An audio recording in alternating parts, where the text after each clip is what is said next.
Après 5 ans de travail, réalisation démarrée en décembre 2019 et terminée en septembre 2020, le porte-vue de Château-Thébault, une idée du voyage à Nantes, a été inauguré ce vendredi. Construction permettant de surplomber la vallée et apporter quelques sensations fortes aux visiteurs en leur faisant découvrir la vallée d'une autre manière qu'à l'accoutumée. Œuvre magistrale pour certains, simple construction pour d'autres, ce monument ne laisse effectivement pas indifférent. Pour beaucoup d'élus, les superlatifs lors de l'inauguration étaient de mise.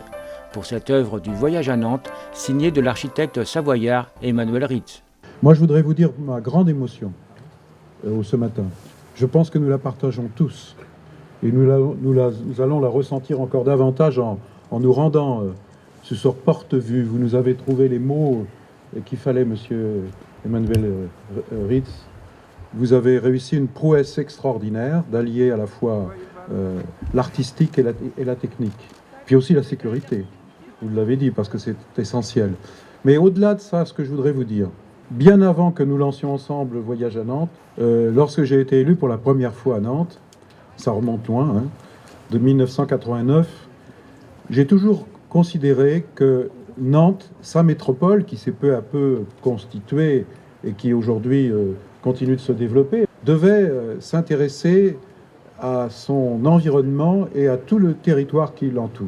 Et donc ce matin, c'est l'inauguration d'un symbole, d'une volonté, d'une démarche.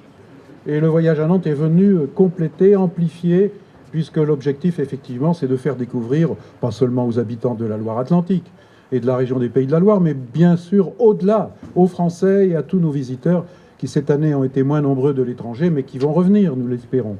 Nous sommes devenus une vraie région attractive sur le plan touristique. C'est ce que je ressens encore ce matin. C'est le fruit d'une prise de conscience de nos atouts, de nos chances, dans des périodes qui sont parfois difficiles. Celle que nous vivons, elle est difficile. Nous ne sommes pas au bout d'une crise sanitaire, crise économique et peut-être malheureusement crise sociale. Mais il y a des élus, il y a des territoires, il y a des hommes et des femmes, des associations, des hommes et des femmes qui aiment leur territoire et qui s'engagent et qui agissent et qui prennent des risques. Il faut prendre des risques. Et vous avez pris un risque.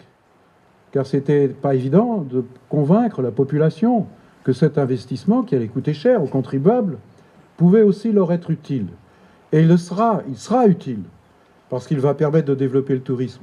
Mais il est beau, et je suis sûr que déjà les habitants de Château-Thébault, de Médon-sur-Sèvre, de tout ce territoire du vignoble, mais aussi bien au-delà, sont désormais fiers de cette réalisation. Et vous avez raison d'être fiers. C'est une belle réalisation, et elle symbolise, je dirais, l'avenir, parce que nous ne sommes pas là simplement tournés vers la contemplation d'un objet artistique.